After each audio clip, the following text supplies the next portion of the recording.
Hey team, welcome back to another episode of the Strength Game Podcast. I'm your host, Nick O'Brien, and this is episode number 110.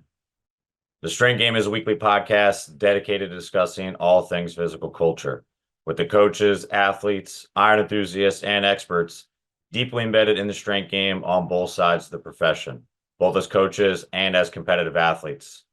I want to thank everyone who supported the show, has liked, shared, commented. All that feedback, all your support allows us to continue to bring on expert guests and highlight more individuals in the strength game, just like our guest today. Also want to thank our sponsors. Samson Equipment has been providing uncompromising quality for over 40 years. Samson products are long-lasting and made of the highest quality equipment on the market. Each project is built from the ground up with the ability to customize every need. The team at Samson focuses on developing the highest quality relationships with their customers, in addition to providing them unparalleled quality in every piece of equipment bearing the Samson name. Learn more about Samson's professional weight room solutions and the Samson standard at samsonequipment.com. Also want to thank our sponsor, Cerberus Strength. Cerberus is an organization that truly puts the athlete first and actively works towards providing the best quality gear at an affordable price. Owned and operated by active lifters, Cerberus has quickly evolved into a global brand symbolizing quality and trust. If you're in the market for the highest quality strength and conditioning gear and equipment, be sure to check out CerberusStrength.com and use our promo code STRENGTH_GAME to receive an extra 10% off your next order. Also want to thank our sponsor, Sport Kilt. Born in Scotland and stitched in America, Sport Kilt offers the highest quality custom kilts and accessories. Sport Kilt products are made for people who like to be active and make a statement while they train, compete, play, and adventure. Their kilts offer an alternative to the traditional heavy wool kilt and are designed for comfort, freedom, and style for all the brave ways you move. Check out the full selection of kilts and shop the best collection of high-quality American-made sport kilts and accessories at sportkilt.com. Be sure to use our promo code TSG to receive an extra 10% off your next order. And in this week's episode, I am joined by Steve Pulcinella. Steve is the owner of Iron Sport Gym in Glenolden, Pennsylvania. Starting the Iron Sport Gym in 1995, the gym is fully equipped for all types of strength training, including powerlifting, Olympic weightlifting, strongman, and Highland Games. Nearly 30 years later, Iron Sport continues to build a unique strength community in the Philadelphia area and is truly a facility for the lifter, operated by the lifter. In addition to the gym, Pulcinella is very active in the strength game community. He was a featured contributor for EliteFTS from 2010 to 2015 and previously served as an athletic director for the annual Celtic Classic in Bethlehem, Pennsylvania for Highland Games. He has also published a strength training manual titled Iron Sport Strength Method that is available both paper and electronic formats and is notably the face for the Do You Even Lift meme. Pulcinella has been passionately strength training since the age of 12 and competing in strength sports and athletics since the age of 14. He started out as a powerlifter and progressed into strongman, followed later by Highland Games.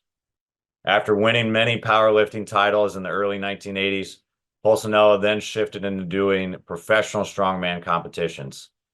His biggest pro strongman title was a 1993 North American Championship, and he was selected as a competitor in the 1994 World's Strongest Man contest.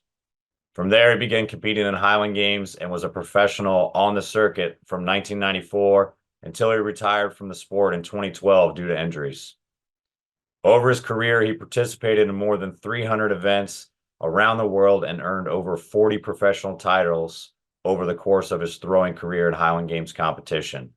To this day, Pulcinella can still be seen training hard, competing, and helping others in the gym every single day. I'm excited to have him on the show today. So with all that said, let's get in the game with Steve Pulcinella.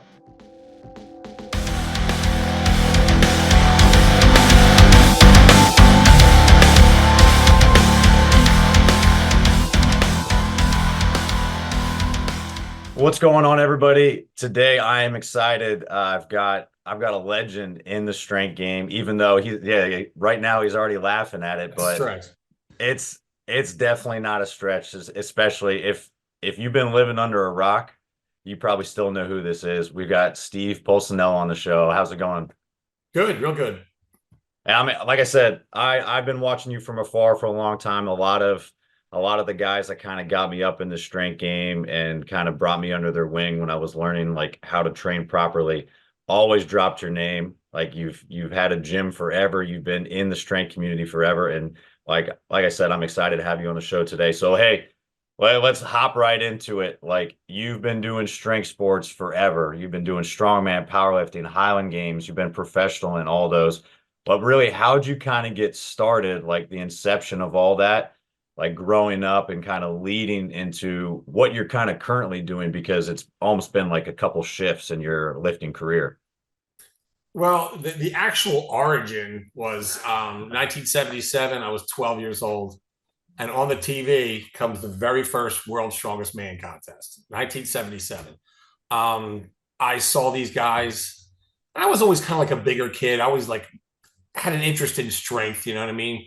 And when I saw these guys, I was like, this is it, man. And I saw Bruce Wilhelm and just blowing people away, and not just blowing them away, but making fun of them as he did it. And that really appealed to me because it's not just it's not just winning that appeals to me. It's making everybody lose that appeals to me. Making everyone else lose while you win is the biggest turn on it all. And that guy was the best at it. And after that, I was only 12, 13. I started, dabbling in some lifting. My uncle was a weightlifter back in the 50s and everything. And my cousin Dave, who's the same age as me, he just started lifting because he was painfully skinny. So, he and I together just started doing it in our basements back and forth between our houses and like really getting into it. At the same time, pumping iron was coming out and Arnold was a big influence to everybody. So like I took little bits and pieces of all that, and that's what really got me hooked on it though. But wanting to be big and strong definitely had in the World's Strongest Man contest, seeing that first one and then waiting for the next year to come and seeing who's going to be in it next year. It was just I love that stuff, man. No, that stuff is awesome. I think it was a couple years ago, it might have been during COVID. I went back and I scoured like YouTube to try to find every single World's Strongest Man from the beginning. And there were some grainy old episodes like that Yeah, random users, but I could find every single one and watch it from the yeah, very they're on there. beginning. Yeah. Oh, those were awesome to watch. And I It was remember the also same cool thing. because they had like a random, mix of guys. It's kind of like how the UFC first started. We watched the first five or so. It was like a karate guy, a boxer, a sumo wrestler, an Olympic wrestler. And that's the same way World's Strongest Man was. It was a weightlifter, a powerlifter, a football player, a wrestler, a thrower. And it was just, a big mix of guys who had never done any of that stuff before and just like threw them in there and see what they could do.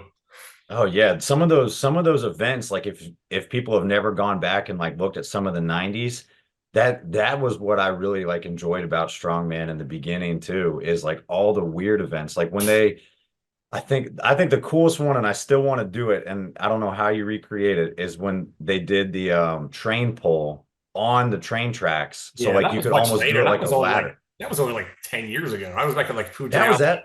about 20 years ago. Yeah. Oh yeah, Pujanowski was the one that Some did of it. some of the ones in the 80s were funky, man. There were some funky events back then where they did one in Sweden in the middle of winter. They're pushing a big sleigh with a bunch of people in it and like Oh just yeah. doing like caber tosses on like a sheet of ice and stuff like that. Like, I don't even know who even came up with that dumb shit. It's crazy. Hey, so since you competed in strongman, you competed in some other sports. Was Highland Games and then like powerlifting kind of like in those era too, a little bit of the same where it seemed like almost like a modge podge of like athletes from different sports kind of get together, or was Not powerlifting really. already kind of like established? Powerlifting was established when I started. I think I did my first contest. I was 14. So it was around 79, 80, I guess, around that year. And it was established sport and everything. You had your Larry Pacifico era back in the 70s and Don Reinhardt and those guys. So I mean, it was like it was all AAU. It was no like powerlifting federations. They were just kind of starting. The contests were a little more raw than they are now. Like you wouldn't go there every contest you went to. There was a different bench, different width, different height. There was no real established, we use the same bar for all three lifts, and nobody really had like lift powerlifting equipment was just coming out. Like knee wraps, companies that were making, like a company called Marathon was just coming out that made specific knee wraps for powerlifters. Early squat suits that weren't much of anything, and bench shirts weren't even around yet. And the contests themselves were just, terribly ran situations, and half the guys were kind of bikers, and just everybody there was like bad news. It looked like, it wasn't like now where you go and there's like girls bringing pans of brownies, like it was just guys. Everybody was fairly strong, and everybody was kind of scary. And if there was any women there at all, they were scary too. So it's just a lot different than the kids are doing today, where they go to the nationals, and there's 2,000 people. Back then, you went to the nationals, there was like 16 guys in the whole thing, but every one of them were like, top level guys. Is there, like, looking back on all that stuff, and like obviously we'll get into like the gym, like Iron Sport and everything too, as we kind of progress in this, but like when you're looking back at some of those competitions and stuff, and then looking at kind of how athletes are nowadays in these strength sports, like what do you kind of see is missing from like some of the old school days that like you don't want to kind of disappear? Because like you said, just the sheer size of it is great, and like the exposure of it is great, but then all the nuances with like the federations, like these knee wraps, all this stuff can kind of water it down. What's the big thing that's kind of missing nowadays that guys need to appreciate from like the early 80s and stuff? I think the fact that before it was much more unified. Now you have it spread out over like many federations, and then within each federation they have their own nationals, but their nationals has many levels to it, where this is raw, partially raw, unlimited gear, this and that. And it's just watered down to nothing. So when somebody comes up to me, a person that has been involved in this for a long time, and says, yeah, my buddy just won the world championships. Well, that can mean something, or it can mean nothing. The same thing with a world record or a national record or a state. I said, that can mean something incredible, or it can mean the guy just squatted 315 in the 181s. You know what I mean? Like, I don't know what that means anymore. You know what I mean? Back, in 1981, you broke a world record. You broke the world record. So to me, it's hard to keep track of all that stuff. I know they have websites now where they still hold they have the rankings of the all-time world records and things like that. But it's just not the same as it was. It's harder to keep a handle on. Yeah, that makes perfect sense. I mean, even strongman's starting to get to that point too, because like before it was, hey, world's strongest man means like legitimately you're the world's strongest man. But like there's a lot of arguments now that, all right, well, it's more of a TV show than anything. And we know the results before you had to sit back and kind of wait. But now like you can't even see some of the footage until you already know who's going to win, because it's already posted the day of. I mean, the cat's out of the bag at that point. And then now like the Arnold Classic is arguably the strongest event. So are you really the champion of that? Or are you the champion of world's strongest man? Who's really the strongest? Like it's you hard said, to say. There's different kinds of strength too. Like you can't say like, these guys are any stronger than the Olympic lifter Lasha. The guy can snatch 500 pounds. None of the pro strongmen can do that. None of them can clean and jerk 600 pounds like he can do. So, I mean, it was always like that though. Back in the 80s, I think Pisarenko, in 1981 or 80, could have blown away any strongman at the time, but he wasn't there, The same thing in the 70s. You didn't see Vasily Alexiev in the world's strongest man, or any top level Russian or, Eastern Bloc Olympic lifters, but they were clearly probably the strongest men in the world at the time. And even some of the world-class throwers, those guys were incredibly strong, as are today, the guys that throw today. Yeah, that's I mean, looking at all those different categories, like you said, like old school, like world's strongest man, when they were just kind of piecing everything together. And then nowadays too, like they're in every single category, every single strength sports, there's some complete freak outliers. Yeah. If we were doing like hypothetical, and we kind of did it again and almost did like a Thunderdome, like of the best like strength sport athletes, like overall, like how do you think we'd be able to do that? Like the best thrower, the best Highland Games athlete, the best strongman. And I mean, like, today's top strongman will legitimately could beat any other athlete in the sport of strongman. I mean, guys like, the guys that would say Tom Stoltman, like, you're not going to take an NFL football player and throw him in there and have him beat that guy. Although there's some of them that if they trade for it would do really well. but none of them were 6'8", 400 pounds. I mean, it's just the guys today. I mean, maybe back in the 80s and even 90s and all, you could take some athletes out of their sports and throw them in there and they would be able to hang, but not today. I mean, it's ridiculous now. These guys are on a whole new level of size. I mean, Thor Bjornsson walked in my gym back in September. He made me look like I never lifted weights in my life. I'm a 300-pound guy. So, like, when I competed in the World's Strongest Man, I was 6'2", 300. Magnus Magnusson won. He was same size as me. You know what I mean? No guys that size could even qualify anymore. It's ridiculous. I know that the weights we were using then were puny. Their women used bigger weights than what we were using then. I mean, not to say these guys couldn't handle more. They definitely could have, but they were throwing like 308-pound stones at us as the biggest stone. You know what I mean? That's a women's warm-up stone now. That's just ridiculous. Yeah, the progress that's been made in some of these strength sports is crazy. Even like, I mean, sure, from your time, like competing in professional Highland Games, I'm sure same way as powerlifting and strongman, there's been huge shifts, like with some of those pro guys that are throwing world records left and right. I noticed that the latest, like the latest current crop of top Highland Games guys aren't any better than the guys from my era. I mean, their throws aren't as far, and there's not as deep. I don't think the level of throwing is as deep as it was when we were throwing. I don't know why.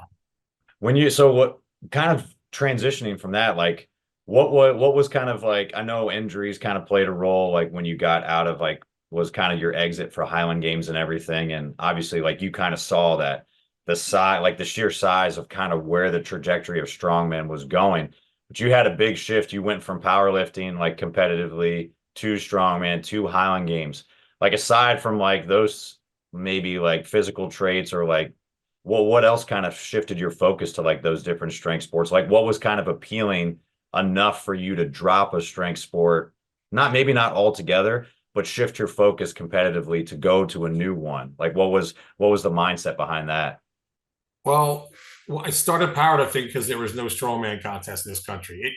Once those early ones went away, like the 80 or 81, it all shifted all completely over to Europe, and it was gone in this country. There was never like any amateur strongman in this country. It was just the World's Strongest Man contest that they started. They had it for, I don't know, 6-7 years, and then the BBC, I guess, bought it or whatever, and it all shifted over to like Great Britain and Europe, and it disappeared from this country. We didn't see it anywhere. It wasn't on TV anywhere.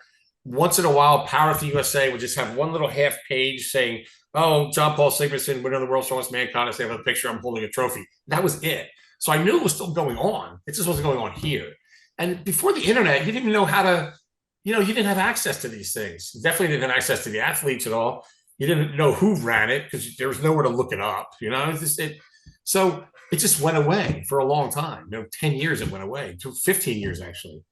And so I started powerlifting and I enjoyed it, and I competed a lot. I was one of those guys that I like to compete. So like, as different than the guys in my gym today, the younger guys, although they're really good lifters, they only compete like once a year, some of them. You know what I mean? I was competing every 2 months because I just like doing it. So I did that for like, from age 14 to only like 24. And then I kind of got bored with it. I'm like, there you go. And there's nobody watching. It's just, you're just there making these lifts. And, it was okay. And it kind of ran its course. And I had already had 2 kids at that point, and a wife, and, a house and a mortgage and a job. And so I'm like, I kind of like shifted away from it for a little while. And then in my late 20s, I still trained, but I didn't compete for probably 5-6 years. And then a couple little small strongman contests did pop up, and I saw them advertised in Powerlifting USA magazine. And I'm like, oh, that's pretty cool. I want to go try that. And I went down to Virginia and I did it, and I won. And then I went here and I won a few small ones. And I went to a bigger one in Canada and I won that and everything. And then I started doing Highland Games around that same time. I always knew what Highland Games, I knew a little bit about it. I knew it existed at some point. I don't even know if it still existed, but you see like little clips here and there sometimes and weird things. When you see a guy tossing a caber and a kilt, and I'm like, that's really cool. Or you see a picture of Bill Kazmaier in Powerlifting USA, and he's wearing a kilt and he's carrying a big stone. Like, what is that? I don't even know what that is. What is that?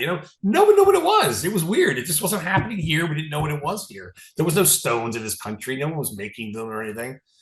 And I just happened, remember Dr. Ken Listener? Yeah. Ken was a friend of mine, and I used to go, I live in Philly. His gym was out in Long Island. It was about 3 hours drive from me. So before I started my gym, I had seen in Power USA that he had built this really cool gym in Long Island. I'm like, I got to see this place. It just looks so neat. He had all this weird equipment. So the first time I ever went up there, he gave me like the first 3 or 4 issues of Milo magazine. I have to remember Milo. It was the only magazine that was covering all that kind of stuff. All of a sudden, I was like, yeah, there's Highland Games going on. And he featured a guy from Virginia who had just won the U.S. Pro Nationals named Carl Braun. And he lived down in Virginia. And I'm like, man, these guys are doing Highland Games. It looks really cool. I really like that. And I saw there's a listing of some local, Highland Games. And I'm like, man, one's an hour from my house down in Maryland. So I went down there and there's Carl Braun. He's in the contest. I'm like, there's that guy from Milo. I just saw him 2 weeks ago in this magazine. There he is. And I was at my ex-wife at the time. I'm like, I can't believe that's that guy. She goes, you should get out and talk to him. So I just won the North American Strongman Championships right before that. And he knew who I was when I walked down there. He had seen it somewhere. And he's like, oh, yeah, I know who you are. Yeah, come on down, meet the guys. And he introduced me to all the other guys that were throwing that day, who all became, like, years later, like my best friends. So I met all these guys the first time I ever even went to one. And Carl's the guy that kind of said, I can show you how to get involved. And here's a newsletter we have. It was like a printed newsletter with a staple in the corner, like, with some results and some articles and some upcoming, amateur contests that were around the area. Again, without any internet, that was the only way you could find out what was going on. It had like the phone number of the athletic director. You could call the guy and tell him who you are and beg your way into the contest and this kind of stuff. And I'm like, man, oh man. So I, got into a little amateur one down there, and I think Carl had actually come and watched me throw and kind of helped me a little bit through it. And, in the warm-ups was the first time I ever even touched these events. It's all throwing events. I had a little bit of track and field experience. My senior year, I threw the shot and discus in high school with like virtually no coaching whatsoever. So I didn't have a real handle on that stuff, but, kind of learned in the warm-ups some of the events and went out there and faked my way through it. Luckily, I was like a much bigger guy than most of the other amateurs. Or technically, historically they're the smaller guys and then they work their way up, but I was a much bigger, stronger guy. So I had a leg up on everybody right away.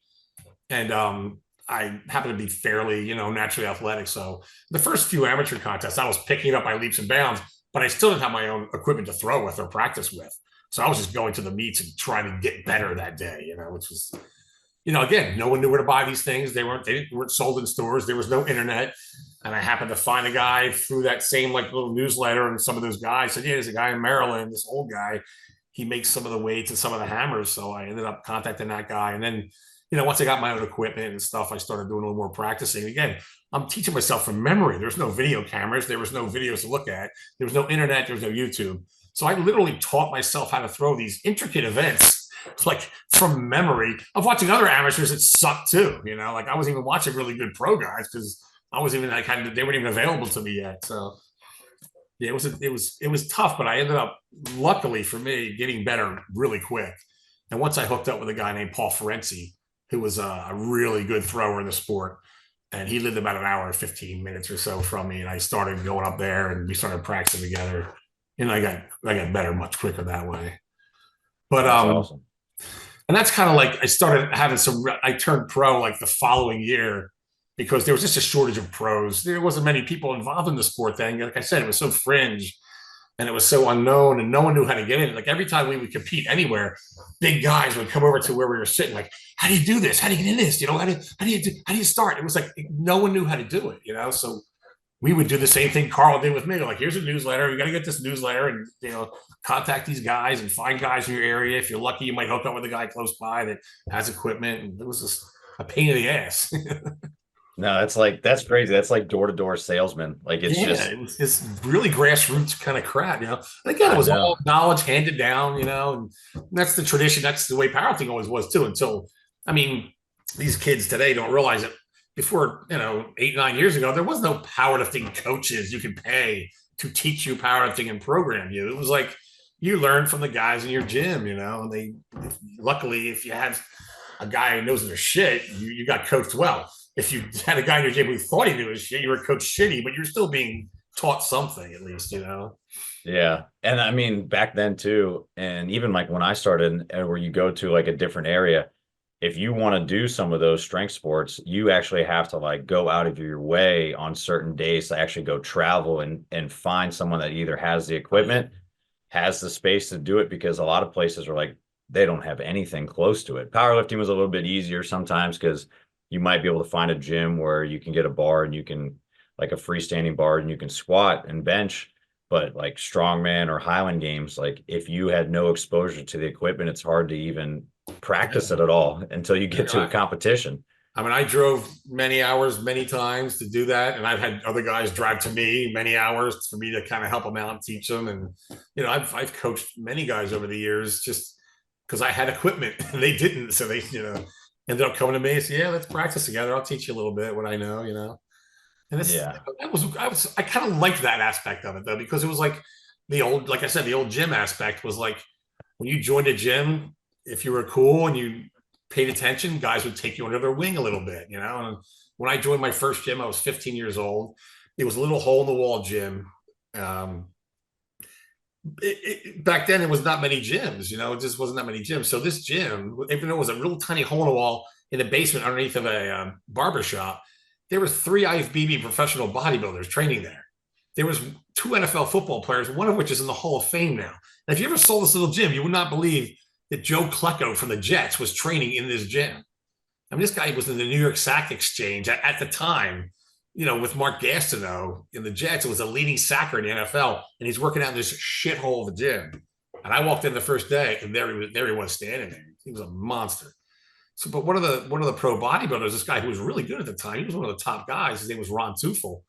When I was 15, he saw me coming in there every day because he worked out around the same time I did, like after school, before the rush came in, and a bunch of knuckleheads that came in at 5, 6 o'clock. And he saw me. He's like, hey, man, you're really training hard. You want to work out with me tomorrow? And this guy was a local hero, local legend. Everybody around here knew who he was. Like blonde hair guy, good looking, always tan, drove a Trans Am, and everybody knew who he was. Everybody knew he trained at this little gym and everything. And I used to buy the magazines. He was on the covers of all the magazines I used to read when I was a teenager and all. And here he is. He wants to work out with me tomorrow. I'm like, yeah, I get out of school like 3. I gotta go home and get my bike, ride here, I won't be here till 4. He goes, what time you get out of school? I'll pick you up. And this guy shows up in his Trans Am to pick me up. And I'm this 15-year-old nobody. I was like a sophomore in high school. And these kids saw me being picked up in Ron Tufel's Trans Am. And the next day, I was the coolest guy in school. You know that guy? I'm like, no, that guy's a boy. He picks me up, takes me to the gym. What are you talking about? So, he used to do it to a couple other kids too in other schools. He was just good with us guys. He taught all us guys a lot of stuff, and that's how we learned. There was no YouTube or nothing like that. The muscle magazines had sporadic information that who knew who was even writing it, things like that. But you really learned from the guys in the gym. They stopped. Awesome. Don't do that. Do this and try that. Try this. And some of it was like off the wall. Now I look back now and I'm like, yeah, some of these guys are maniacs. They didn't know what the hell they were doing, but we did it anyway. No, I think that's the best. Like, I think that's what's missing a lot from kind of the culture. Yeah. And like that investment, the consistency of going in. I think that's kind of how, when I first started, I was before I started like working in the college, or when I was in summer. And then even I know like my last 2 years in high school, I would go to the same kind of gym all the time. And there was always a guy in there, and I didn't know it until a while. He was just the biggest guy in there. And he was a bodybuilder for like 20 years. And he was like chief in the fire department for like 25 too.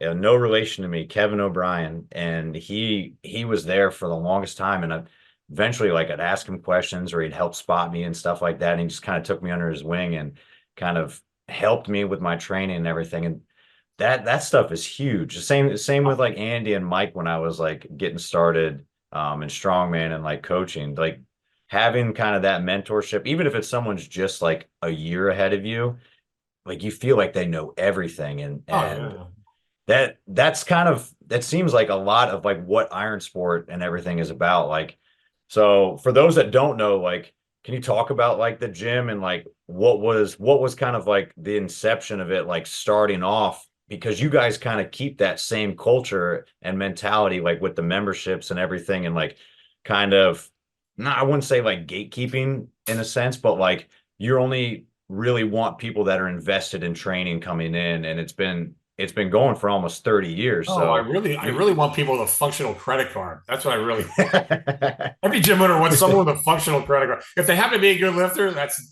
icing on the cake. That's perfect. Hey, Without those but credit cards, the lights don't stay on, you know? oh, that is true, and you've kept the lights on for almost 30 years now, Yeah. so something's working right, or at least enough people are driving that credit card to you. So, well, why start it, and why do you think like you've been able to go for this long? Because most people, it might be a couple years before you're kicked out. All right. I'm going to answer that. I'm going to answer the first part of the question, and then I'm going to answer the second part of the question and shatter everyone's dreams. All right. The first part was, when I first started getting into more into the strength sports and wanted to really train, up to the next level.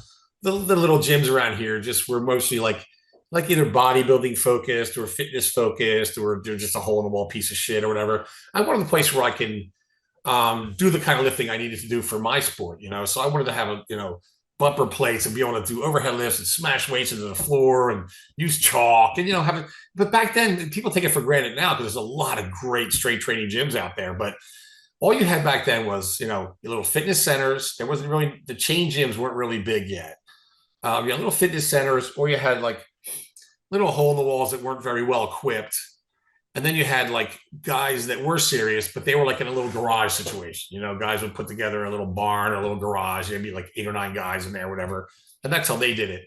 So when I started my first little gym, it was just somewhere where I needed a place to train. So it was for me.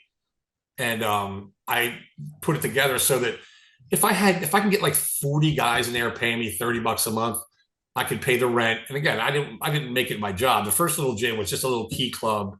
But I ended up having like 50 or 60 guys in it. It was like 1,200 square feet, the size of like a 3-car garage. I rented a place and, put brand new equipment in there. The whole floor was 3/4 inch rubber, the whole thing. And it was nice and it was fun. And it was a key club. Nobody had to work there. Nobody had to clean it. If you wanted to sign up, if you knew somebody, it was like we didn't have a sign on the outside. So it was like, if you had a friend, it was like the mafia. They had to come to me and say, this guy's all right. You can trust him. He can join. Okay, he can join. And then we saw a place down the street from us, the place we're in now, was a much bigger building. And it had been like some kind of aftermarkets, like motorcycle parts shop and a little mechanic shop all in one. And all of a sudden it became available for rent on the front of it. My brother, who was my partner at the time, I said, man, if we could just extrapolate this into that, we could really make something out of this and make it like something we can have as our jobs, and things like that. And, so that's how that started. We made a big investment, came in this place where we signed a lease with an option to buy after like 5 years, and started the gym. And it was a big hit, because again, it was a shortage of decent hardcore type gyms in the area. And it was more like, the time, it was more of like a hybrid strength training gym, regular kind of neighborhood type of gym, because they wanted to be able to have a little something for everybody. We had a little cardio area. We actually had, because we had this like back hallway that was like 4 little offices that we didn't really need. So we threw like 2 tanning beds, and we made 2 tanning rooms out of the 2 of them. Because at the time in the 90s, tanning was like blowing up, and they actually made a little bit of money, Now this room I'm in now was actually 2 of those rooms. I took them over and made I have like a man cave in here now. You can't see it, but the rest of the office is actually really nice. So that kind of took off pretty quick.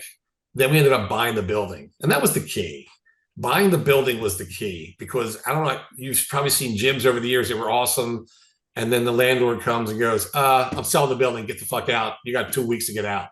And it happens in gyms all the time around here. Like, I've seen it happen just in the last few weeks to a gym down the road that was like a competitor of ours. They got just thrown out of their building, and they had a couple of weeks and they ended up in a shittier, smaller building, and they're going to fail now, So buying the building and then getting then owning the building long enough where, now the costs are coming down, and at first we had regular hours, and I had a guy managing the place during the day, because I was still working my day job to like funnel money into the place. And I was working here at night. So I was working day and night every single day, 7 days a week. And then, when I was doing Highland Games really actively, I was competing 20 weekends out of the year. So I was away every week, because that's how I was really making my money, was Highland Games. So, then I have a couple part-time employees here and there to take over some hours. And then as things went on and everything, the situation that happened was it would be a good job for a high school kid, a college kid. They got to the point where they were just worth a shit. They weren't doing anything. Like the current crop of like Gen Z kids. I hate to say it. I'm not saying every one of them, but I just couldn't find anybody that was like to actually do what I needed them to do and earn that little bit of money I actually could pay them and everything. And I ended up working half the hours anyway because they never wanted to come in or they were always late. And so finally, I just threw them all out. I bought my brother out years ago, so I was the sole owner of the place. And I just started running the whole place by myself as a key club, 24 hours every single day of the year. I've been running this whole place by myself now for almost 10 years. And I mean, I'm talking cleaning, everything. That's like, a lot of members. It's open around the clock and constantly worrying about the place. I'm always on call. My business phone rings to my cell phone. I answer that phone 2 a.m. out of a sound sleep. Like you wouldn't even think. You think I'd be sitting at the desk. I'd be like, asleep 1 minute. Iron Sport Gym. Yes, I can do that. Okay, I'll meet you there tomorrow at 10 o'clock. Thank you very much. So like I do that all the time. It happens all the time.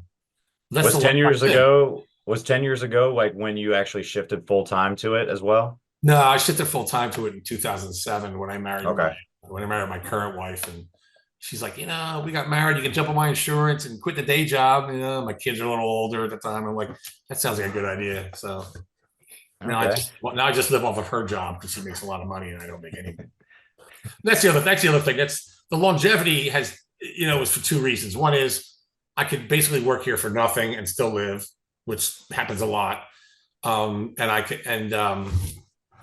My wife makes a good living. So she's like, don't worry about it. I'll cover it this month or I'll cover it if I have a bad month or whatever. And just working and just doing it on your own. It sucks, but it's hard. And again, if you own the bricks, you're much safer than if you're renting. But the other problem with that is if I want to get out of here, so now I own the business and all the equipment in it, but I also own the freaking building. So it's hard to sell the business because no one's going to buy the business in the building. It's just too much. This building, literally, I've gotten over $1 million offers on this building and turned them down.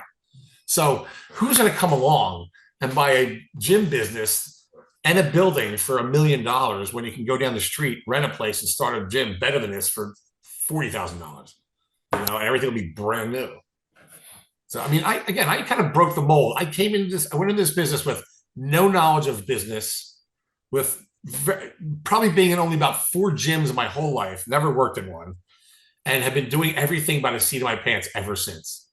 I've never once tried to make myself better at running a gym. That's the other reason I don't have employees. I'm not a good manager. I worked for my father before I came here, my crazy Italian father, in a family business where he was a dictator and could just freely yell at everyone all the time. And that's the only thing I've ever seen as far as business goes. So that's the way I started doing it. Turns out you can't yell at everyone all the time. I couldn't. He was at least paying people enough to take the yelling. I couldn't pay people enough to take the yelling, apparently. Yeah, there's definitely a trade-off with that. Yeah, they would run screaming out of here. And two of those people were my daughters. Oh yeah, that's. I guess you could do it a little bit more free. You're probably paying family a little bit less, if at all. I don't know. It's a hard question to ask, but I ask everybody that kind of has been involved or like has like a business, a gym, or is renting or owning kind of their property, because longevity is always a thing. And I don't have like a business. Like this isn't really a business. A podcast is like running stuff, but having like sponsors and things that you kind of have to treat it a little bit more professionally. But talking to everybody else, like, I mean, a successful business, like there's a deadline, like there's an end date to it, just like everything else. So it's not, I wouldn't say like anything's a failure if you have a gym for 10 years, then you close it down. It's how you kind of perceive it.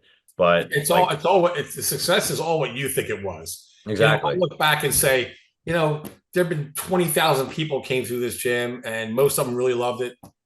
I've had 4 couples meet here and get married, including myself. So that's a success, right? I mean, I don't know, like, so you think about these people will be like old grandmoms someday, and they'll be telling the grandkids, how did you meet grandpa? and they can say, well, I went to this gym and, we met there. And I don't know, like it just, there's many levels of success when it comes to the gym. I've had many national champions in different sports and, high school football players that went on to have, college, degree. I've had just about every single WWE pro wrestler in here for the past 25, 26 years. All of them. Vince McMahon gone down, all of them. And so that's pretty neat. The people that have been to the Eagles have been in here. I've had like Jose Canseco walked in here one day and worked out, Channing Tatum was a member here before he was famous, like weird shit like that. That's crazy. Weird, yeah. So what would you say then? Like what would you say like kind of is obviously from being there and kind of being a landmark almost in that area for almost 30 years, like besides that and just kind of, hey, maybe so you're someone that drives by every single day or you hear stories from other people, like what do you think really sets like Iron Sport Gym apart from other people? If it's kind of key club access, there's not really a lot of staff or coaches maybe there aside from like you running the show and everything. Is it just kind of word of mouth? Like what is it that really kind of drives like the notoriety of it? It used to have a lot of notoriety when I was like still young and huge and competing, and I had a little more of a name in the strength world. I kind of like for the past 10 years I've been laying low, but like when the gym first opened, I was locally well known because I had done the World's Strongest Man contest. They used to have me on the news. I'd be in the newspaper for various things all the time. And when I started the gym, we were very much more of like a strongman. I was the first like commercial gym probably in the country that started gathering strongman equipment. It wasn't, you couldn't just buy it from Rogue. There was no Rogue selling this stuff. So you had to have a guy that can make you a log or a guy that can make you some stones or a guy that can make you a yoke and all that stuff. So we started accumulating that stuff, farmer's walk weights, some of the basics, that every contest was using, big giant tires, things like that. And we would train me. And I had a group of really good high level heavyweight strongman training here because of that. So we'd be out there in the parking lot. We're on a main road here, the main intersection. And we would be in the parking lot doing our event training on the weekends. And everybody was like, that's the gym where those guys flip those giant tires. They still say it. That hasn't happened in 20 years. They're still saying it. Like, oh man, you're that gym that the guys flip those tires. And I'm like, man, that happened so long ago. Like I haven't even had those tires anymore. Like, and then I had this big giant Hummer with my logos wrapped all over it way back then. And that became like this thing. Everybody saw this giant truck coming and, down the road and everything. I haven't had that truck in 20 years. They're like, yo, you still got that Hummer? I'm like, that was a long time ago. But people remember that kind of stuff. And and again, with that reputation also came the other reputation where it's like, I've heard a million times the word, that's a steroid gym. Like, what the fuck is a steroid gym? And I hate to break it to people, and I tell people all the time, every gym's a steroid gym, moron, including the YMCA, including Planet Fitness, including wherever you go. There's steroids in every gym. It doesn't make it a steroid gym. People tell the other gym owners in the area, like competitors, are like, yeah, you should go to that gym. The owner gives you steroids. Yeah, I got enough money to give away expensive drugs to people for free. That's what I do. I can't even afford steroids, God damn it. It's crazy to see that like all that stuff is what kind of kept it going, even if it's been years removed and everything. But hey, it goes to show, even if you don't like social media or social media is not around at that time, like yeah, there was no social media. Word of mouth. I advertised in the phone book. It cost a fortune. It did. It cost like $1,700 a month. Like they have a couple little square ads, and like there's 3 phone books in this area, and it was a lot of money, but you had to do it because otherwise no one knew you were there. That's and again, crazy. Social media is the best. It's just, especially for the fitness industry and all. It's just free way to advertise constantly. Your members advertise for you. Every member's got their little page. They're throwing it out there. You put banners around the gym with your logos on it. Every time they take a video, you can see in the background where you're working out, and it's so much easier now. It used to be a real pain in the ass, that's right. Newspaper and shit like that. It was a joke. That's perfect. Yeah, you're right. Like your members are kind of your best employees at that point in time because they're Like No, if yeah, they have now a they good are. Yeah. experience, yeah, if they have a good experience, they like what they're doing, they're going to tell their friends and more people are going to join. And usually those are the type of people that you want like around the Yeah. facility as Then you well. get And guys like, you get Thor Bjornsson coming by and he's posted, he's going live while he's working out. He was here 3 times one week. He went live in all his workouts and he kept, all he did was praise the gym while he was here because he was so happy to find a gym like this where he could train, right near his hotel where he happened to be staying. that's So that kind of perfect. stuff, it gives you massive exposure, massive. The John Cena would come in and like make a video with me and him and like post it out there on Instagram and Twitter and everything, talking about the gym. I mean, that guy's got like 5 million followers when he did that. It was like, wow. So it's easy now. It's much easier. But I Now, think let's see. another thing too that helped me go all this time. I just, again, this is handed down from watching my father run his business. Always be honest. Always run a fair game for everybody. I never ever ripped anybody off. If I thought I made a mistake, you got your money back. I never want anybody's money that I didn't earn from them. You know what I mean? I was never like that kind of guy. I would rather save my reputation than make money. And I can honestly say there's not a person walking around out there that ever been to this gym that thinks I ripped them off in some way. I was like, there's a lot of shady gym owners out there, that want to. And again, out of the 30 years we've been here, there's probably a handful of people that have been thrown out of here. You have to be such a colossal asshole to get thrown out of this gym that if you're one of those handful of people, you should be hanging your head in shame right now because I let a lot of stuff go. But when it finally comes time that you have to leave here, you've really messed up. Damn. Hey, well, you still do then you have a lot of pull, and I know when we first like you're huge in the community, even if you won't admit it. But I don't when we even I'm in the community, so I don't even realize what's going on in the community. I'm not even really in it. well, people still know, and like I still have never been up to the gym, and this is the first time that we've kind of interacted and talked. But like I've heard your name thrown around in so many different circles, whether it's Highland Games, whether it's strongman, whether it's like some of the coaches and guys I work for, like so like even if you're not the one kind of praising yourself, like other people I are think you've heard my still name make because it's more so for my outrageous behavior than anything else. I think it's truly like like when Dave Tate asked me to start writing for EliteFTS, I was like, I don't do what those guys. Everybody was doing a training log, and it was always like all it was. Everybody was doing the same thing. They were all like West Side style lifters. So all the training logs were like max effort upper, dynamic effort lower. Every day the same thing. I'm like, what am I? What? He goes, I don't care. Write whatever you want. I don't care. Write whatever you want. That's all right. I started just writing these outrageous things, what happened in the gym that day, or me fighting one of the locals over him filling my trash bin with his trash, or me like pulling a gun on a guy in the parking lot because he was trying to kill me, like just like crazy stuff like that. And that's really where the reputation. It had nothing to do with strength or lifting or coaching. That's for sure. it's still a big influence, and it's still, I think, like you said, it's real, and like you're not a bashful, and like you're running a fair business and everything too. So I know when we first started going back and forth, you're like, why do you want me on? I'm like, not even a coach. I was like, it doesn't matter. Like I think like you could still be a coach and a mentor in different ways, even if you don't have a certification, or you don't have like a degree in it, or you don't have like specific athletes that you fall under.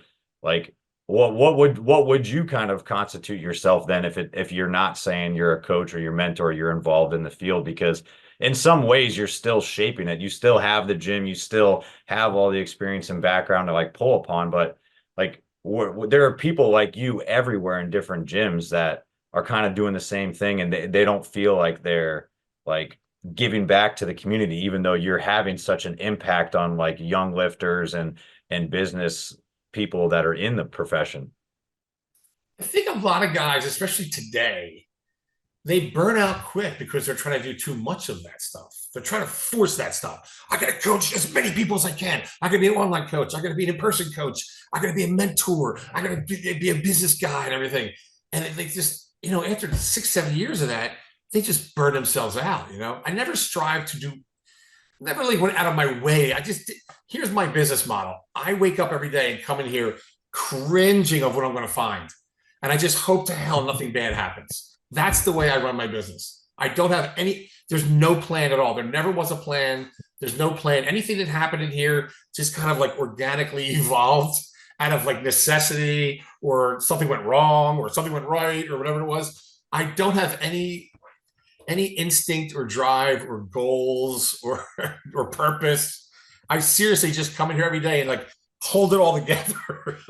And it's like held together by tape. It's like you wouldn't think that, but like, I don't like have like a long-term plan where I'm gonna like revamp this or expand over to there or start a second gym or anything like that. It's never been like that. I come in here every day trying to hold my little world together, by myself with like, without any outside help at all, really, very little anyway. Yeah. And again, I don't know anybody else that does that. I don't know why I do it that way. I don't know. I wouldn't say I'm a control freak, but like I said, I'm not very proactive, but I'm pretty reactive. So I just come in every day and react to the things that are happening. Oh, that trash can's full. Now I'll empty it. I don't have like a regular, I'm going to empty the trash can every day or every other day. It's overflowing. Okay, I think I should empty it now. There's trash on the floor around it. That's the kind of shit I do. Like, but in the same respect, I also can't take a day off. I can't take a vacation. I never go away. I can't even really, I don't even like to be more than like half an hour's drive away from this gym for fear someone calls me and I have to come back for something. Like the music went off. Oh, Jesus Christ, the music went off. I got to go back to the gym now and turn the music on. Like little things like that, like we're out of toilet paper. Oh, no. Yeah, it's definitely a double-edged sword when it comes to that, but like you still find ways like being reactive versus proactive, and like you're not wasting your time on some like trivial stuff that really doesn't matter because inevitably is going to happen. Why not worry about it until like it actually is presented, and then we can, because you're a one-man show too. Yeah, I'm a total one-man show. Yeah. If That's the toilet great. gets clogged, I'm the guy that unclogs it. If the delivery comes in, I'm the guy that schleps it off the truck. Like it's just. But I don't know any other way. I guess I just don't know. Yeah, if anybody hasn't seen I don't know what the end game is. I don't even know. Like the end game for me, pretty much, is probably going to be me just shutting it down and selling the building. The building's the only thing that's worth anything. The business isn't worth much. The equipment's, most of it's pretty old, and the place has a lot of wear and tear on it. I try to keep it all in one piece as best I can, and put whatever money I can possibly can into the place to keep it all like, looking nice. But I don't have any end game. Like, I don't think someday like some chain gym's going to come buy me out for a bunch of money and all that. And, that's not going to happen. But the building and the property is worth something. So, because I'm on a main road, I have a nice 7,500 square foot building. I'm on an intersection where 10,000 cars a day drive past this place. So like I said, I have had a lot of offers on the building, most of which I've turned down. A local, I don't know if you ever heard of Wawa, big convenience store up here in the Northeast. I mean, they're everywhere. Oh, they yeah, wanted to buy my property and the two properties surrounding my gym and build a big Wawa store with gas and all that stuff. They offered me $1.25 million for this place that I bought for $400,000. I took it. And, for a few months there, I was thinking, what am I going to do? What am I going to do? Like, this is eventually going to go down the line. They're going to hand me a check and say, get out. What am I going to do? Am I going to start another gym? Am I going to buy another building? Am I going to rent and go smaller? Am I going to go bigger? Do I want to start this all over again? Am I going to just take the money and sit on it and do God knows what? Then you start figuring out how much money you're really going to end up with. And it's not $1.2 million. It's more like, $400,000 by the time you pay all the taxes and pay the building off and all that stuff. So that's not that much money. You can't really do much with that. So it turns out the deal all fell through because of the township. There's a big train trestle bridge kind of cutting in front of the gym over the intersection, and Wawa will be able to get their trucks in and out and all that. So about 5 months, I was worried, like, what am I going to do? What am I going to do? What am I going to do? And then one day I'm taking a shit, I'm reading my email, and I'm like, deal's off. I instantly felt better. But it was weird. Like, I wasn't looking forward to getting out of here. I wasn't looking forward to staying, but I felt relief when the deal fell through. And what does that tell me? I don't know. Yeah, that's different because like you got the opportunity to kind of live it out before it happened, and like because like you said, you don't know what the end game is, and that was the one time you're like, oh shit, now I actually have like a timeline. Like I need to kind of crunch and see what I'm going to do at this point in time. It's when you're kind of thinking about that stuff, like with people that own a gym, like oftentimes, like in the strength community, like as coaches too. One of my old mentors says you don't see a lot of coaches that actually end up retiring as strength coaches.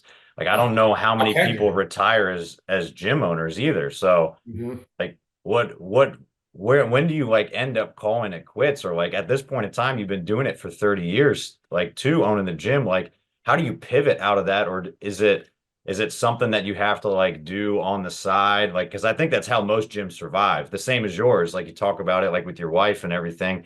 Like one of my favorite gyms in Virginia, Brute Strength closed Mhm. down. Oh, they did. And Really? yeah, I Yeah. want to say a couple months ago, maybe last year, and they had to sell a bunch of Fellowship. stuff off. Yeah. Stella's place, right? Yeah, like Yeah. Stella was running it for the longest time. Yeah. The owners like were, I believe both of them were doctors, and they were kind of putting money into it, and um, it just got to the point where like, all right, they were always losing money, but it was the community and everything they loved about it. It's like the Mhm. same thing with most of the gyms. Like it feels like most of them are losing money and everybody's working another job just to pay for the gym. Like how do you make a gym profitable? How do you make like coaching and like all this stuff actually like a profession then? The only gym, the only style of gym that I see that's really making out pretty well are the guys that run more of like group training stuff and team. Like they get the local high school team and they got 40 kids all of a sudden and they're running them through a bunch of stuff. They have a gym where they can do that. And, you know, but it's a lot of work. That requires a tremendous amount of energy. So how long can you really do that? I don't know. There's a gym close to me that's what they do. They run a group classes. They got to group class of housewives, but then he rents it out to other trainers. So they're paying him money and they're bringing in a bunch of kids or a group here and a group there, and baseball players here, hockey players there. So he has other people that aren't even his employees running it. That's a fairly, I think, good money making way to have a gym, but it's not a gym like this where you can just join, pay a flat fee, come in and work out, not have to deal with any of that stuff. And he tried to do it both ways. He tried to have an open gym as well as this stuff going on, and they kept getting each other's way. And eventually, I think he's kind of dropping the open gym part of it, seeing that this is what's making me the money. These guys are in the way, kind of thing. Where again, I never like making money never crosses my mind. I gave up on that notion a long time ago. I don't think about that anymore. I never think, how am I going to make more money here? How can I make more money here? I'm always like, I need to make enough money to keep the lights on and pay the taxes on the building. My biggest expense here is the taxes on the building. For this area here, I pay $27,000 a year in taxes.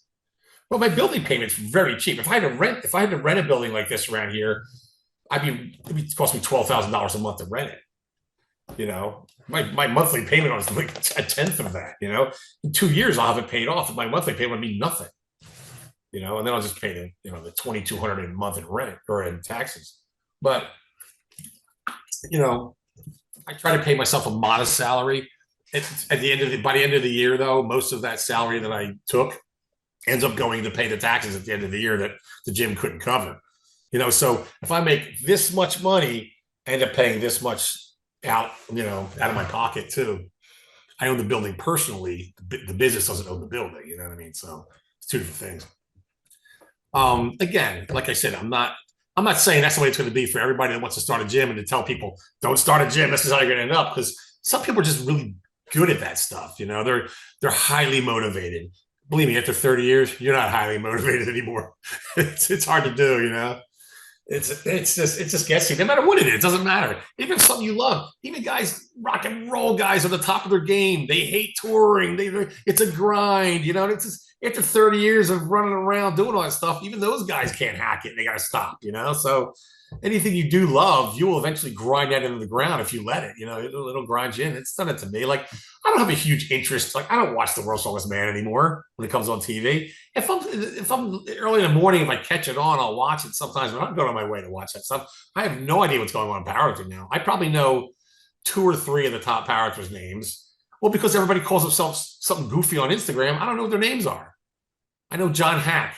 I know. But again, I saw him online for years before I realized his name was John Hack. And I don't know why more high profile guys don't use their real names on Instagram. because that's your brand.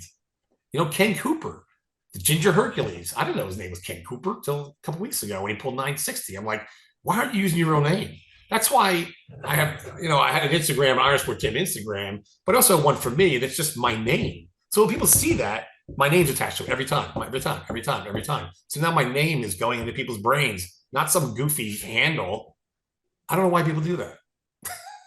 Very different. Maybe more people will stop doing that now.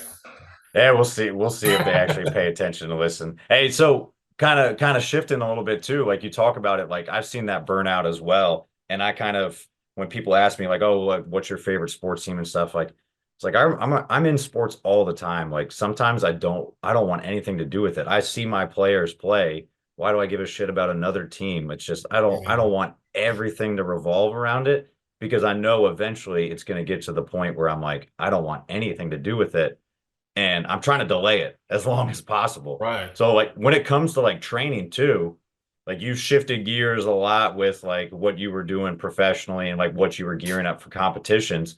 But now that like you're kind of off the platform, you're not like on the field like competing right now, if like maybe ever again, like in a sense, what's your training kind of shifted to now? Like what kind of gets you like going and driven to still like stay active and like make the strength game last a long time?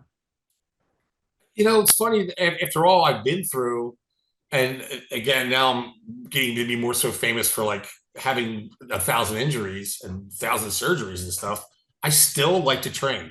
I don't care what anybody else really, I don't really care about anybody else's training, but I still like to train because I just enjoy it. I like to be a big guy, and I always was a big guy, and that was my thing. I always wanted to be the biggest. I always wanted to be humongous. I never really got there, but in my mind, I wanted to be like the Hulk. You know what I mean? So, and I still like to be a big guy. It's still a part of me. And again, you know how it is. I think everybody lifts weights. It becomes your identity. Your muscles become your identity. People identify you with that. That's why when you see like your older lifter heroes now, you see like, oh, Larry Pacifico, like, oh my God, what happened to him? He got fucking old, he's an old little man now, you know what I mean? And that's the way we're all going to be eventually. But you kind of fight that tooth and nail. You don't want to be that old man. But now my workouts are so like, you come in, and a lot of older guys will tell you this, you get to be in your 50s and you're approaching your 60s. Like I'm almost 60. You come in the gym with plan A. Plan A is what you would hopefully like to be able to do that day, but you also have a plan B. So when you get to the gym, you realize my shoulder right now is shit. My elbows are killing me. I got to switch over to plan B, which is another version of the workout you're going to do, except it's this, and that instead. So if you don't have a plan A and a plan B when you walk in, and I see people do this all the time, they walk in the gym, my shoulder sucks, and walk out. No, dude, shift over to plan B. It's got to be a plan B, I watch my brother do that all the time. He comes in, my knees hurt, and he walks out. I'm like, plan B, dummy. I never feel good. I hardly ever hit plan A. If I hit plan A once a month, I'm like, yes, I'm the man again. Like that doesn't happen very often. But I just mainly bodybuild now. I can't do anything lower body. I've had 2 knee replacements in the same knee in the last 3 years. I've had ankle, like in the last 3 years, I've had 2 knee replacements. I had my foot and ankle permanently fused because I've had so many problems with it, where my whole foot was like sitting like that. And it's all these Highland Games injuries and subsequent surgeries, this and that. It just got so crooked that it threw my, I'm 300 pounds. So now it's throwing my weight off of my knee out to the side, and I, wrecked my one knee and everything. And I don't know what happened to my first knee replacement. It got real loose, like immediately, and had to be replaced. I've had, I tore my tricep. I had that fixed. I had shoulder surgery because I was trying to show one of the girls here. She insisted I show her how to throw a caber. And the last time I threw a caber was 2011. And that was the last time I competed. And that was the thing I was doing when I tore my quad throwing that last caber. Ended up being carted off the field in an ambulance. Oh, and now they go to show her this little tiny caber that I had. And I said, and then you just pull it at the end, rip. And I felt my shoulder completely tear out the socket. So I'd have that. So that was another surgery I had in the last 3 years. So, and that's just the last 3 years. The last 10 years, it's about 15 of them. I've had 3 different bouts of staph infection. I was hospitalized for a long time. Now that ankle that I had fused and everything is starting to crooked again.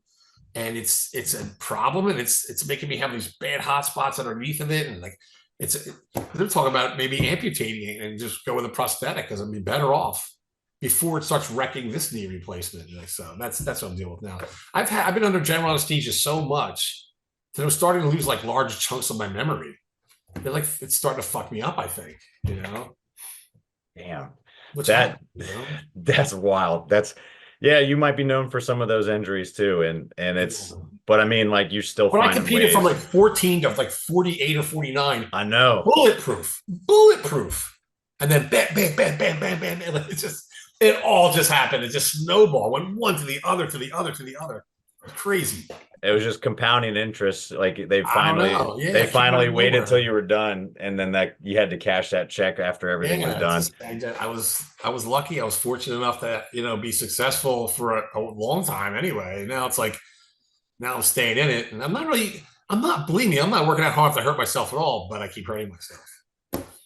Yeah. It's unfortunate like when that happens, but like you're still finding ways to kind of stay Yeah, like active and train like around some of those things. And that's a lot to kind of worry about. But I mean, I think that's great advice, like for anybody, even that doesn't have to deal with those injuries or someone that's younger kind of getting in. Like you're not always going to feel your best like when you go into a training session.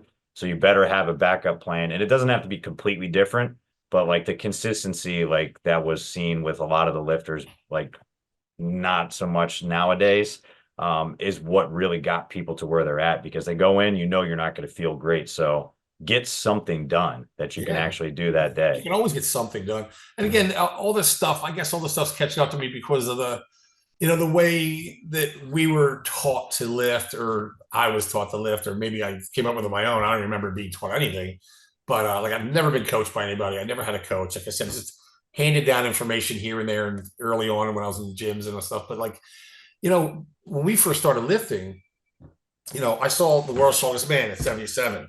And I thought, these guys are strong and they're big. So to get strong, you got to get big. A bigger muscle has more potential to be strong than a smaller muscle. So I wasn't one of those guys that I had to stay in this weight class. I'm going to stay in this weight class. I was like, I got to get bigger. So I'm so big that I just have to be strong. So I was constantly trying to get bigger. And the other thing was we learned from Arnold was you got to just do everything so hard and be the hardest worker there and never let up and work out 8 hours a day. Da, da, da. So that just was like so ingrained in us back then that like you just went hard every day. There was no such thing. The word deload didn't come around until I lifted for 35 years. The word deload I'd never heard after I'd been already, had done this forever. And not until like Louis started coming, Louis started hearing it, Louis talking about it, and like there were Powerlifting USA articles here and there. And by that time I was already shot to shit, probably, so that didn't really help me. But that's just, my workouts were balls to the wall. If you got hurt, you addressed that at that time, but you didn't make any provisions for like backing down so you don't get hurt. Not many guys did that really, maybe somebody that was more formally coached. I was never formally coached. I never wanted to be formally coached, I don't think. And I think that's a reason why I don't like to coach. I don't know. I have this weird thing about coaching. People ask me to coach them all the time. Personal training, this and that, powerlifting coaching and all. I just can't do it. I've tried it. It's just not for me. I don't know why. I don't feel comfortable with it. I don't know if it's because I have like imposter syndrome or something, but I just don't know how to. I can show you if you came to me and said, "Hey, can you put me through a shoulder workout?" I'll put you through the best shoulder workout you ever had. I'm really good at that. But I don't want to do like ongoing. I got to see you every day. I'm responsible now for all your gains and all that stuff. I can't wrap my head around it. I don't know how guys do it. I also can't I want to forecast all your training for the next 6 months on a piece of paper and hand it to you. I don't know. Everything I did was very instinctive, Like when I was at the height of my Highland Games career, I had a loose way of monitoring what I was doing. I had a core group of lifts that I like to do, not so much sport specific, but different from powerlifting. When I was a Highland Games athlete, I did a lot more explosive type training. I always like to do parts of Olympic lifts, high pulls with a clean grip, snatch grip, from the hang or from the floor, mostly from the hang.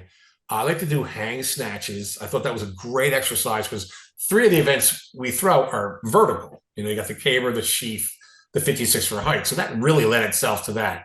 I liked front squats a lot for throwing because I thought that was a much better fit for a thrower. So out of a very small variety of lifts that I did, most of that time during my, 15 years or 20 years of doing Highland Games, I would always use 2 lifts specifically to monitor, to kind of give me a base level of my strength that I knew that if I could hit these 2 lifts or keep up to a certain level. So one was a hang snatch, which I used to be able to hang snatch 140, 145 on a really good day. But if I could just stay above 130, 135, I knew my strength levels were where they needed to be. The same thing with the front squat was the other one I used. I front squatted 250 kilos at my best. But during Highland Games training, I would always like to keep it around, if I could go 450, 475 pounds, that was like, I knew I was strong enough to be, and the rest was just getting more proficient at the throwing, you know what I mean? So you didn't have to have like 1,000-pound squat to throw Highland Games, you know what I mean? But you did have to have a decent amount of strength, but you really had to be good at throwing, So I had the strength levels where I needed them to be all the time by only lifting twice a week or 3 times a week. The rest of that time I could devote to practice, because you have like 8 or 9, throwing events to practice. So there's a lot of practice to be done. And it's all very technical and stuff. You're never going to master. It's like golf. You're never going to master that. You got to play a lot, So that's why I practice a lot, So those practices, they would rip my ankles up so bad. Like the problem is I don't have the big Brian Shaw bone structure. You know what I mean? My ankles are this big. His ankles are this big. So he's a little more durable than I am, being a big guy, carrying around 300 pounds on a skinny guy's frame pretty much. Like I don't have big wrists and big elbows and big knees. Yeah, that strength training base is huge still for throwing too. But you're right too. You don't really have to be like an outlier for those things because you just need to have enough strength that you can actually exhibit it when you actually go on the field and throw. Trust me, I've been beaten by a lot of guys that weren't nearly as strong as me. My very first Highland Games was the eye opener. I came in there as a young kid, 27 or whatever it was, 300 pounds. I just won some big strongman contest, and I go rolling in this contest. Again, I didn't think I was going to be the shit, obviously, but I thought I'd, look at these little skinny guys. There's one older guy there. Again, he might not have been that old, but he just looked old because he had a big white beard. He would smoke a cigarette. You throw Highland Games, right? Yeah. He smokes a cigarette walking up to the trig, puts a cigarette down on the trig, throws, picks it up, walks away. That guy beat me that day. And I was like, I couldn't believe it. I was like, holy shit, this is different than what I thought it was going to be. And like this other guy was like 160 pounds. He almost beat me. And I'm like, God damn. I said, I got a lot to learn here, but it's like, I fell in love with it. I fell in love with that sport. The minute I walked onto that field, man, I loved it. I don't know, something about it. It's like golf. Any half-assed moron has the ability in him, the strength in him, and the ability in him, if the luck was on his side, to hit a hole-in-one every time. And I think that's why people keep playing golf, even though they suck at it, because they think, throwing's like that. I think if I could just catch this throw and hit the right position, you're a shot, and that weight flies out of your hand effortlessly, you don't even feel it, and it goes really far, and you knew you really caught one. That's what keeps you doing it. It keeps you doing it because you think the next one is going to be the one. The next one's going to be the one. The next one's going to be the one. And you keep doing it 1,000 times and to hit that one, and that's what kept me doing it, And people never understood, like, why when I would throw, and I would throw something really good, maybe hit a big PR, I would walk away. Like, I wouldn't be like hooting and hollering like these morons do all the time. I'd walk away kind of like, fucking motherfucker. And I'm like, I remember Ryan Vieira was like, well, what's wrong? He just threw like 3 inches of the world record. I'm like, fucking took me long enough.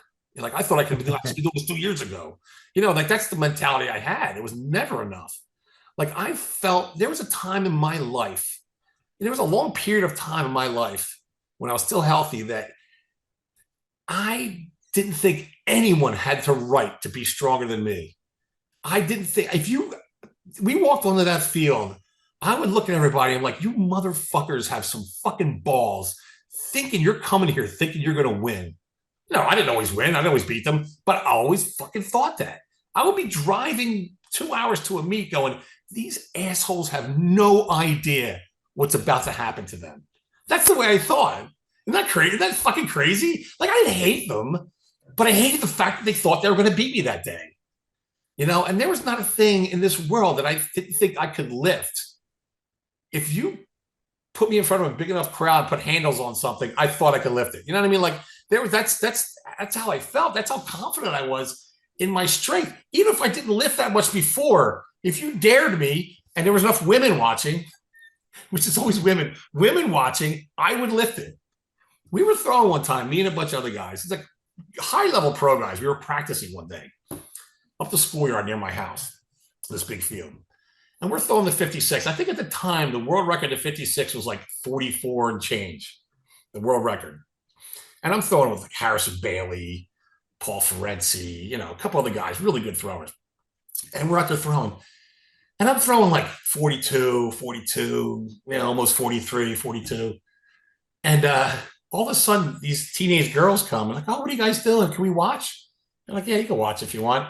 And I start dropping bombs at 45, throwing with the same effort I was throwing 42, I thought. And they were like, what? And I must have threw 4 throws in a row over the world record. And they were like, where'd that come from? I'm like, it was girls watching. As simple as that. I don't know why. I don't know why that is, but that's the way it was. And that's why I like Highland Games, because sometimes we get massive crowds. And I love that. That's what I hated about powerlifting. You know what I mean? We were a crowd. Nobody's really watching us. It was the other lifters and their families paying attention to what they were doing. But, when you're throwing it, we used to throw out in Portland, and we do the caber in this, like a small football field of this small college that was there. And there would be like, the bleachers were full, people standing room only around the track, and I remember it was our national championships back then in Portland. And I remember I was like the only guy, or the first guy, I think, to turn this big caber, and the pop in the crowd was like ridiculous. Like, you never get that from powerlifting. Like, you don't get that. Like, that's why I liked it. But we go to Celtic Classic in Bethlehem, and there's people lining this bridge around like the whole thing, and be like, we did the caber and stuff. There'd be like 100,000 people watching this. It was ridiculous, and I just love that. I love this. I guess basically I'm a show off, and I like to show off what I thought I was good at. And I like that a lot. That's awesome. No, it's like crowd. I probably wouldn't even been doing it. You know exactly what the formula is for you to be successful, though, and you just gotta now you just get that crowd, get some of the girls there. But it's what you talked about in the beginning too. Is like winning is great. The girls that come to Highland Games. Our groupies were like Renaissance fair women. Our groupies were one level above like a magician's groupie would be, or something. I don't know, like picture a magician's groupie. That was pretty much what our groupie was like. Yeah, some of the festivals definitely bring out some people from the depths of dungeons, but it is what it is. But it's a great mindset, and it's like you said, like winning's great, but kind of making other people lose is even more satisfying. And when you get to do it in front of a big crowd, it's pretty fun. So no, this has been great. Hey, like any good training session, we end the show with a finisher. So I got 4 quarters, 4 questions, and maybe an overtime question for you. You can go rapid fire, or if there's any questions you want to add a little bit more to, have at it. But you ready? Yeah, okay. All right, first one I got for you. Biggest influence like in the strength game, like the lifting community, and favorite athlete growing up. That's a tough. I think growing up, my favorite athlete was Bruce Wilhelm, who, by the way, I was able to meet and almost kind of become friends with, who I thought was really cool. And I met him, and he didn't disappoint. He was the biggest asshole I ever met, the funniest fucking guy I ever met. And in his time, he was a freaking hell of an athlete. So I kind of like really molded myself after him, including the asshole part. There you go. Biggest influence. That was the biggest influence too for you, like in like the community, like of strength as well. Dr. Ken was definitely my influence in the gym business, because he was, again, another maniac like me, and he ran his gym like a maniac. Again, burned out real quick on it though, by being that way. But he ran a great gym, and he was a great guy, and he influenced a million people too. So yeah, he was definitely a big help. He was like my mentor in the business part of getting into the gym. Okay. Hey, so I know it's hard to kind of find some time away from iron sport and everything, but when you're not in the gym, like when you're not training, like what are some of your hobbies that maybe aren't are a little bit outside of like iron community? I have no hobbies. I have no interest. Oh, I'm not even kidding. I have no hobby. When I'm not here, I'm home watching TV. Or my daughter lives near me. I got 3 grandkids, so I go visit them until they start stressing me out. Then I leave. It takes about 15 minutes because they're all young and they're all running around like maniacs. And I'm like, all right, I gotta go. I gotta go. But yeah, I don't do much of anything when I'm not in here. I nap. Hey, so if you didn't have iron sport, what do you think you might be doing as a career path? And what sport have you not done that you would like to go back and do if had the opportunity? The sport I would have liked to kind of do, and again, at the time when I was younger, when I could have done it, it was nowhere to do it. No, you couldn't find a coach. Olympic lifting. I always loved that sport. I always loved everything about it. I thought the guys were incredibly athletic and talented and strong. But like again, like the time, like how do you do it? Where do you go? Because you needed that specific equipment, and you really needed a coach for that. It wasn't like I taught myself how to deadlift by bending over and picking up the bar, but you can't do that with snatches and clean and jerks. So at the time, there was no. Maybe if I'd been in the gym where there was guys doing that, I would have probably got into that because I always liked it. And again, my wife's an Olympic lifter. That's how I met her, and like I really like that seeing guys do it in here. As far as like if I wasn't in the gym business, I have no idea. I honestly have no idea. I have no skills. I have no education. I don't know. I would be like working at the Home Depot or something, pushing a broom. I don't even know. I have no idea. All right. I mean, I'm not. See, I'm a mess, aren't I? Like it's not what you see. It's not what you're thinking. That's fine. That's why I'm still here. I don't know where to go. Hey, you're just biding your time until I'm like the only old lifter that hasn't gotten into MMA. Everybody's doing MMA, and it's like the natural course. Like, all right, I'm done lifting. MMA. The last thing I want to do, Moss wrestling. Yeah. I don't want to do anything where somebody else is trying to hurt me while I'm trying not to hurt myself. You know what I mean? Like, yeah, you do a good job of that. Yeah, you do a good job of hurting yourself. I know. I can imagine someone else is trying to hurt me at the same time. I'd be like, they would pull my head right off or my arms or something. There we go. Hey, so setting up an ideal like training day for yourself. Like if you get to pick the music in iron sport, like what's on the radio, and then what is like your post-training meal, like hands down best one. What's pathetic is like when we were shut down for COVID for a few weeks, and again, I was only shut down for a little while. I was in here working out by myself. I turned the music off because I was just so sick of hearing it all the time in here, all around the clock.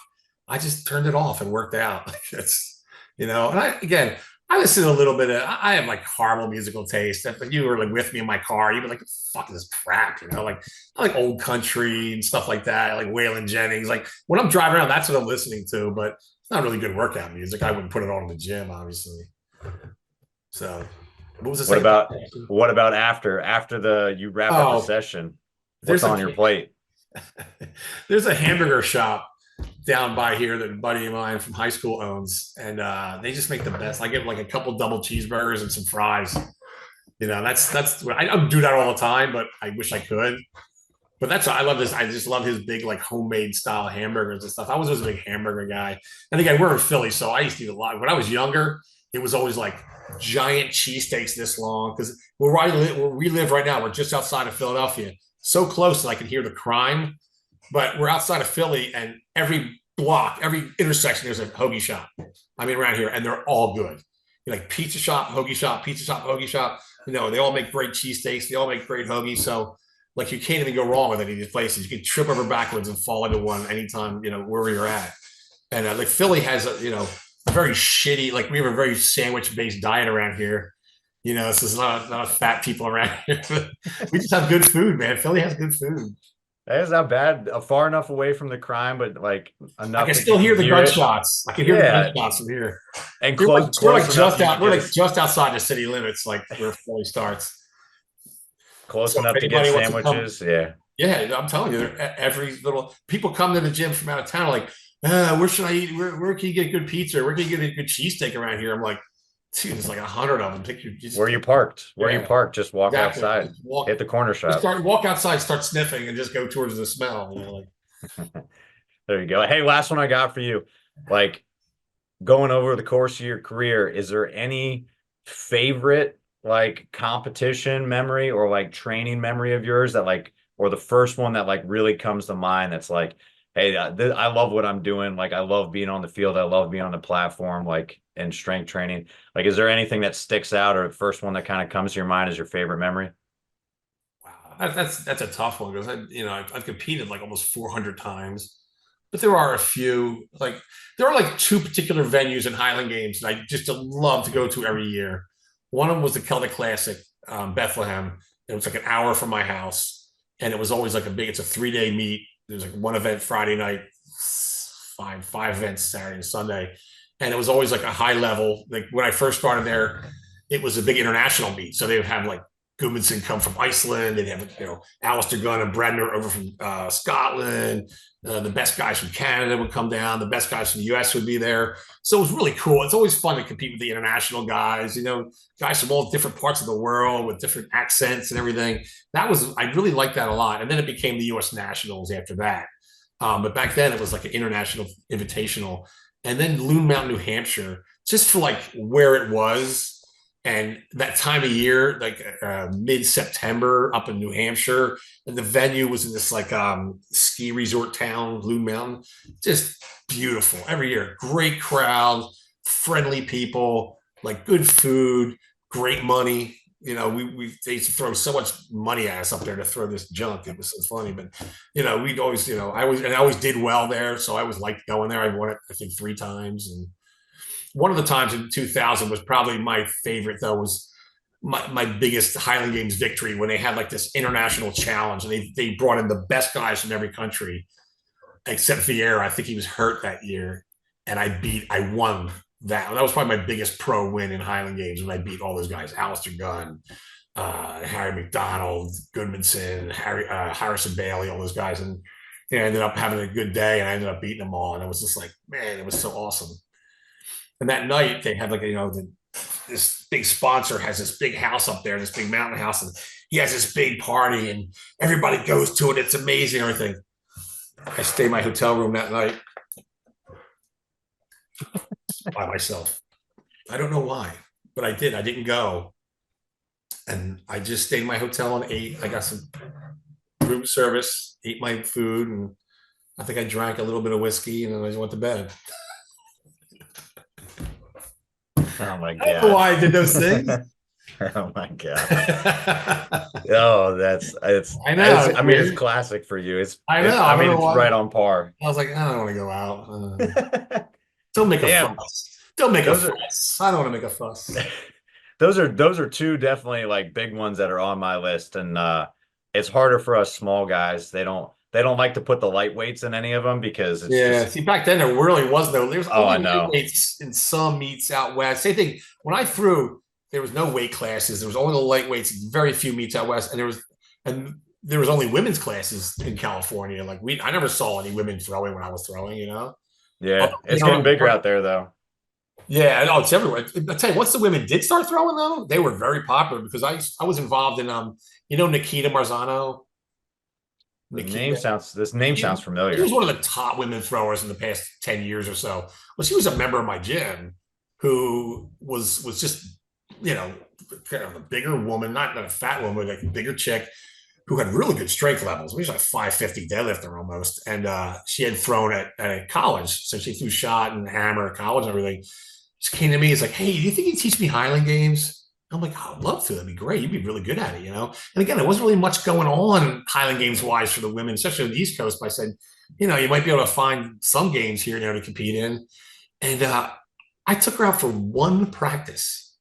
And the second time we came around the practice again, she was instantly amazing at it. I mean, I've never seen anybody other than Matt Vincent pick it up so fast and have such success in the Highland Games. Just nobody does that. You get out there, you suck.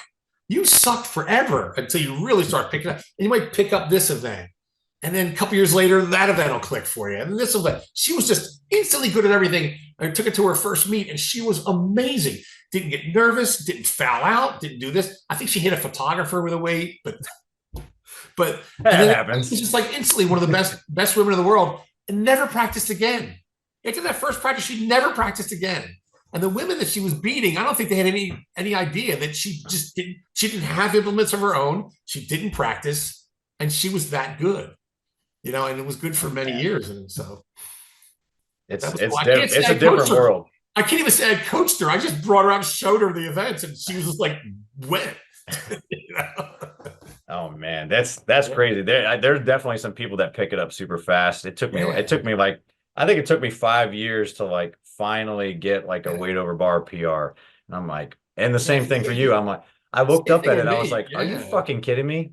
I would like I say, like the hammers took forever to click for me, but when they click, it is like you got one day you're like, oh my God, there it is. And you just could do it after that. Oh, when it clicks, when it clicks, it clicks. Then I hit a foot, and then I hit another foot in the same day. I was like, where's this been for 5 years? Here's a good tip for all you Highland Gamesers out there. Hook grip the weights. When I started throwing, nobody hook gripped the weight for height or the weight for distance. They still don't. Guess what? My PR in the weight for height, when I first started throwing it, the very first time I threw it, I feel like 15.9. And I was like, chip it away, chip it away, chip it away. I hook gripped it and then immediately went to 17.3 and never threw less than that, hardly ever into that. And the same thing with distance. Yeah. Because you hook grip, it's easy to hook grip as a weight, the handle's only this thin. It's not like a bar where you really you hardly have to try. You get a little bit of your fingers on there, but you can be so loose, especially with the 28. You'd be so loose with your arm. And I did it with the 56. Put a little bit of taper on my thumb, use a little bit of chalk. Never had a problem into that. Yeah. That's what I do too. It works out. Yeah. Earlier, I'm playing around with gloves and all this crap like everybody else because I was following what everybody else was trying to do. And, you're fucking around with gloves and that was a mess. Yeah. As soon as I got out of California and I got back in the humidity, I was like, all right, I need to get used to it again because I started just tearing it up. Oh, but after that, I was fine. But no, this is Steve, I appreciate you coming on today. It's been a blast to talk to you about everything. It's there's a lot of stories I've been sitting on that I wanted to hear and chat with you about. So I appreciate it. Hey, for anybody that's got any questions for you, if anybody that's in the area that wants to stop by Iron Sport Gym and get a lift in, like as long as they follow all your gym rules and like the bathroom rules, of course. There are no rules in here, I don't think. How can they get a hold of you though and follow along? The best thing is just either, go to our website, which is just ironsport.com, and there's my email address is on there, or you can go to I have 2 Instagram pages. One is just Iron Sport Gym, all is one word. That's our gym page. And then my page is just Steve_Pulcinella. That's my personal Instagram page. And just, shoot me a DM. I'll answer it instantly. He'll be close. Yeah, make it a reasonable time so he can actually fucking sleep for once. Hey, Steve, I appreciate it, man. We'll definitely be in touch. We'll link all that stuff in, and thanks again for coming on today. No problem, man. I love it. Thank you. That's it for this episode of The Strength Game. Thank you again to this week's guest and to our sponsors. Be sure to connect and keep up with our guests at the links in the description below. Remember to subscribe to us on Apple and Google Podcasts, Spotify, or your favorite podcast provider to stay up to date on all future episodes. Also, check us out on YouTube and CoachO'Brien.com, where you can find all the video versions of these episodes, as well as show notes, episode schedule, and much more. Comments, ratings, and reviews are always welcome and appreciated. Thanks again for tuning in, and be sure to join us next week for another great episode of The Strength Game.